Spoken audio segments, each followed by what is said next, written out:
आज बात करते हैं पी रेशियो के बारे में। पी रेशियो शेयर बाज़ार का सबसे पॉपुलर रेशियो है। हर आदमी जो शेयर बाज़ार में काम करता है उसने कभी ना कभी पी रेशियो के बारे में ज़रूर सुना होगा। लेकिन पी रेशियो एक्चुअली में होता क्या है, और जब हम अपनी एनालिसिस करते हैं उसमें पी रेशियो का हमें इस्तेमाल कैसे करना है, उसको सही तरीके से कैसे यूज़ करना है। बहुत लोग कहते हैं कि हमें कम पी के स्टॉक खरीदने चाहिए, वैल्यू इन्वेस्टिंग बोलते हैं उसे। बहुत लोग कहते हैं कि हमें पी को ज़्यादा कंसिडर नहीं करना चाहिए, ग्रोथ को चेज़ करना चाहिए, उसे ग्रोथ इन्वेस्टिंग कहते हैं। लेकिन सच्चाई क्या है? क्या पी रेशियो यूज़फुल है? क्या हमें अपनी एनालिसिस करते समय पी रेशियो को कंसिडर करना चाहिए या नहीं करना चाहिए?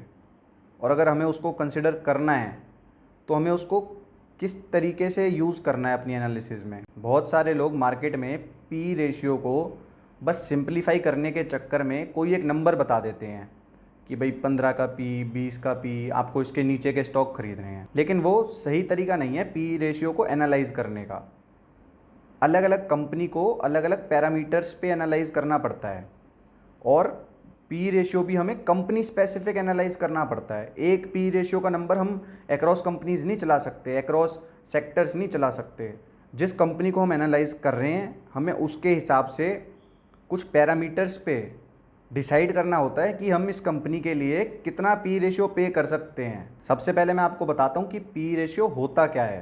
पी रेशियो का मतलब होता है प्राइस अपॉन अर्निंग्स, यानी कि कंपनी का जो टोटल प्राइस है या कंपनी की जो टोटल वैल्यू है उसके अपॉन में उसकी टोटल अर्निंग्स या टोटल प्रॉफिट। इसे कैलकुलेट करने के लिए हम पर शेयर का प्राइस ले लेते हैं और अपॉन में रख देते हैं पर शेयर की अर्निंग को, जिसको ईपीएस भी बोलते हैं, अर्निंग्स पर शेयर। तो जब हम डिवाइड करते हैं एक शेयर के प्राइस को एक शेयर की अर्निंग से तो हमारे पास पी रेशियो आ जाता है। पी रेशियो का इस्तेमाल हम कंपनी की वैल्यूएशन एनालिसिस करते समय करते हैं। इससे हमें ये पता लगता है कि उस कंपनी का जो शेयर है वो उस कंपनी की अर्निंग्स के कितने मल्टीपल पर ट्रेड हो रहा है, या उस कंपनी की जो टोटल वैल्यू है वो उसकी टोटल अर्निंग्स के कितने मल्टीपल पे है। मतलब हम उस कंपनी का शेयर खरीदते समय 1 रुपया कमाने के लिए कितने रुपए पे कर रहे हैं। अगर 20 का पी रेशियो है यानी कि हम 1 रुपया कमाने के लिए 20 रुपये दे रहे हैं। अब मैं आपको बताता हूँ डिफरेंट पैरामीटर्स के बारे में जिनके बेसिस पे हम किसी कंपनी के पी रेशियो को एनालाइज करते हैं। पी रेशियो का कोई फिक्स नंबर नहीं ले सकते आप कि अगर उस नंबर के नीचे का पी रेशियो है तो वो कंपनी अच्छी है और अगर ऊपर का है तो ख़राब है। ऐसा कोई फिक्स फार्मूला सारी कंपनीज़ पे नहीं लगा सकते आप। अलग अलग कंपनी को अलग अलग पैरामीटर्स के हिसाब से एनालाइज करना पड़ता है और उसके हिसाब से हम कैलकुलेट करते हैं कि भाई कितना पी रेशियो इस कंपनी के लिए अच्छा है या ख़राब है। तो सबसे पहला पैरामीटर है ग्रोथ इन अर्निंग्स। जब भी हमें कोई कंपनी का पी रेशियो एनालाइज करना है तो हमें सबसे पहले देखना है कि उसकी जो अर्निंग्स हैं उसमें ग्रोथ कितनी है। अगर कोई कंपनी लो ग्रोथ कंपनी है यानी कि उसकी अर्निंग्स में एनुअल ग्रोथ 10-15% है तो उस कंपनी को ज़्यादा पी रेशियो नहीं मिलना चाहिए। अगर आप उसमें इन्वेस्टमेंट करना चाहते हैं तो मेरे हिसाब से 20-25 के पी से ज़्यादा का पी आपको उसमें पे नहीं करना चाहिए। लेकिन अगर कोई हाई ग्रोथ कंपनी है तो उसका पी रेशियो कंपैरेटिवली ज़्यादा होगा क्योंकि उसकी अर्निंग्स में ग्रोथ भी ज़्यादा है। अगर कोई कंपनी 30-40% ग्रो कर रही है साल का तो ऐसी ग्रोथ वाली कंपनी के लिए आप 30-40 का पी भी दे सकते हैं। तब भी हो सकता है आपकी इन्वेस्टमेंट अच्छी साबित हो जाए अगर वो ग्रोथ सस्टेनेबल है। यहाँ पे ये चीज़ देखना बहुत ज़रूरी है कि वो जो कंपनी की ग्रोथ है वो सस्टेनेबल होनी चाहिए। सेकंड पैरामीटर जो हम देखते हैं वो है कि वो कंपनी जो काम करती है क्या उसके अंदर उसका कोई मोट है, क्या उसका कुछ मोनोपोलिस्टिक होल्ड है उस बिज़नेस के ऊपर। अगर कोई इस तरीके की कंपनी है कि उसका उस पूरे बिज़नेस के ऊपर मोनोपोलिस्टिक होल्ड है और नए लोगों का उस बिज़नेस में आना बहुत मुश्किल है, बहुत ज़्यादा बैरियर्स टू एंट्री हैं उस बिज़नेस के अंदर, ऐसी कंपनीज़ को मार्केट ज़्यादा पी देती है।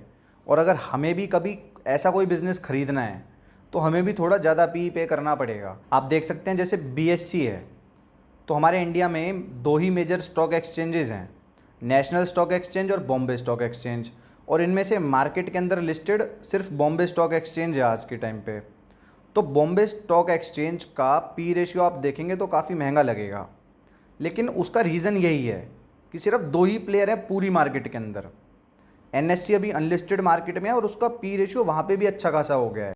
तो मार्केट इस तरीके के बिजनेसेस को रिवॉर्ड करती है, वो इनकी वैल्यूएशन थोड़ी ज़्यादा रखती है, क्योंकि यहाँ पे इन्वेस्टर्स को ये दिख रहा है कि सारा का सारा प्रॉफिट इन एक दो प्लेयर्स के अंदर ही शेयर होगा। तो उनकी फ्यूचर अर्निंग की प्रेडिक्टिबिलिटी और एक्सपेक्टेशंस ज़्यादा रहती हैं। और अगर कोई ऐसा बिजनेस है जिसका कि बिज़नेस के अंदर कोई खास मोट नहीं है, कोई खास मोनोपोलिस्टिक होल्ड नहीं है, तो ऐसी कंपनी को मार्केट ज़्यादा हाई वैल्यूएशन नहीं देती है, क्योंकि ऐसे बिजनेसेस के अंदर कभी भी नई एंट्रीज हो सकती हैं, कंपटीशन बढ़ सकता है और अर्निंग्स पे इम्पैक्ट आ सकता है। जैसे कि कोई टायर कंपनी है या जनरल ऑटो एंसिलरी कंपनीज जो होती हैं, इनके अंदर कोई खास मोट नहीं होता है, कभी भी नई एंट्रीज हो सकती हैं, कोई भी नई फैक्ट्री लगा सकता है और कंपटीशन बढ़ सकता है और इनकी अर्निंग्स पे इम्पैक्ट आ सकता है। मेरे हिसाब से अगर आप कोई ऐसा बिज़नेस खरीद रहे हो जिसके अंदर बहुत अच्छा मोट है, उसका मोनोपोलिस्टिक होल्ड है बिज़नेस और इंडस्ट्री के ऊपर, तब आप 50 से 60 का पी पे कर सकते हो और फिर भी आपकी इन्वेस्टमेंट्स प्रॉफिटेबल हो सकती हैं। लेकिन अगर आप कोई ऐसा बिज़नेस खरीद रहे हो जिसका कोई खास मोट नहीं है, कोई खास मोनोपोलिस्टिक होल्ड नहीं है बिज़नेस के ऊपर, तब आपको 25 से 30 के पी से ज़्यादा का पी नहीं देना चाहिए। फिर आता है ब्रांड इमेज। जब हम किसी कंपनी को एनालाइज कर रहे हैं, उसके पी रेशियो को एनालाइज कर रहे हैं, तब हमें ये देखना है कि उस कंपनी का ब्रांड कितना पावरफुल है। क्या वो कोई बड़ा ब्रांड है, क्या वो किसी ऐसे ग्रुप से जुड़ा हुआ है जिसकी ब्रांड इमेज बहुत अच्छी है। जैसे कि अगर आप ब्रिटानिया, नेस्ले, इस तरीके की कंपनीज़ को देखोगे तो इनके पी रेशियो आपको काफ़ी हाई मिलेंगे, क्योंकि इनकी ब्रांड इमेज बहुत अच्छी है। ऐसे ही अगर आप उन कंपनीज़ को देखोगे जो कि एक बहुत अच्छे ब्रांड इमेज वाले एक बड़े ग्रुप से जुड़ी हुई हैं, जैसे कि बजाज, टाटा, तो उनकी वैल्यूएशन भी आपको ज़्यादातर हाई मिलेगी। इसका रीज़न यही होता है कि जब किसी कंपनी की ब्रांड इमेज अच्छी होती है तो उसके ऊपर इन्वेस्टर्स का ट्रस्ट होता है कि इस कंपनी के अंदर कोई गलत चीज़ नहीं होगी, कोई फ्रॉड वगैरह नहीं होगा और इसकी अर्निंग्स भी जो हैं वो काफ़ी सही बताई जाएंगी। और अगर फ्यूचर प्रोजेक्शंस उसकी मैनेजमेंट कोई कर रही है तो उस पर इन्वेस्टर्स भरोसा करते हैं। साथ ही में कस्टमर्स के अंदर भी उस ब्रांड के लिए एक लॉयल्टी और ट्रस्ट होता है, तो उनकी अर्निंग्स कहीं ना कहीं ईजिली ग्रो भी कर पाती हैं। अगर आप एक टॉप ब्रांड कंपनी के अंदर इन्वेस्ट करना चाहते हो तो मेरे हिसाब से आप 40 से 50 का पी दे सकते हो। लेकिन अगर आप किसी ऐसी कंपनी में इन्वेस्ट कर रहे हो जिसकी ब्रांड इमेज अभी कोई खास नहीं है, वो एक नई कंपनी है, तो उसमें आपको 25 से 30 के ज़्यादा का पी नहीं देना चाहिए। उसके बाद हम देखते हैं कि उस कंपनी के लिए मार्केट अपॉर्चुनिटी कितनी बड़ी है।